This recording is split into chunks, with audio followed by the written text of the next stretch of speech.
जवाहरलाल नेहरू, जिनका जन्म 14 नवंबर 1889 को भारत के इलाहाबाद में हुआ था, भारत की स्वतंत्रता के संघर्ष में एक केंद्रीय व्यक्ति थे और देश के पहले प्रधानमंत्री बने। नेहरू एक प्रतिष्ठित राजनीतिक परिवार से थे।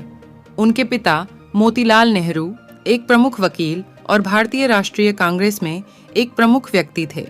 नेहरू की प्रारंभिक शिक्षा इंग्लैंड में हुई, जहां उन्होंने हैरो और कैम्ब्रिज विश्वविद्यालय में पढ़ाई की। पश्चिमी शिक्षा और संस्कृति के संपर्क ने उनके विश्व दृष्टिकोण को आकार दिया और उनमें लोकतांत्रिक आदर्शों के प्रति गहरी प्रतिबद्धता पैदा की। भारत लौटने पर नेहरू ने अपने पिता के नक्शे कदम पर चलने का फैसला किया और बैरिस्टर बन गए, लेकिन राजनीति के प्रति उनका जुनून जल्द ही हावी हो गया। सक्रिय राजनीति में उनका प्रवेश भारतीय स्वतंत्रता आंदोलन के उदय के साथ हुआ।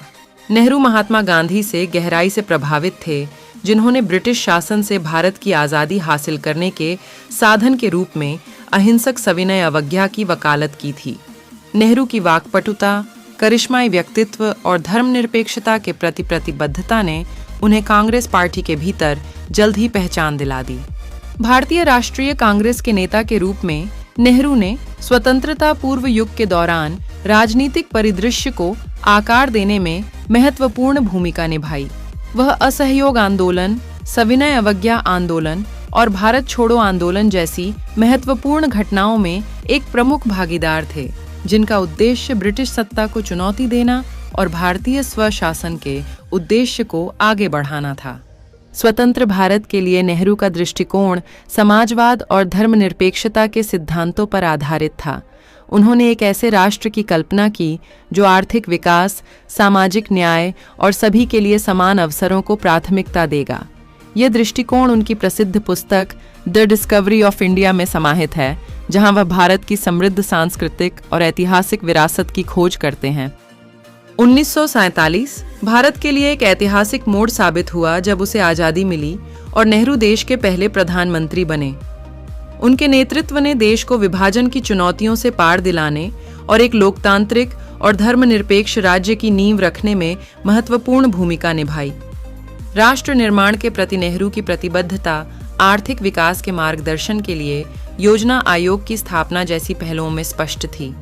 अंतर्राष्ट्रीय स्तर पर नेहरू गुटनिरपेक्ष आंदोलन के समर्थक थे, जो शीत युद्ध के दौरान तटस्थ रुख की वकालत करते थे।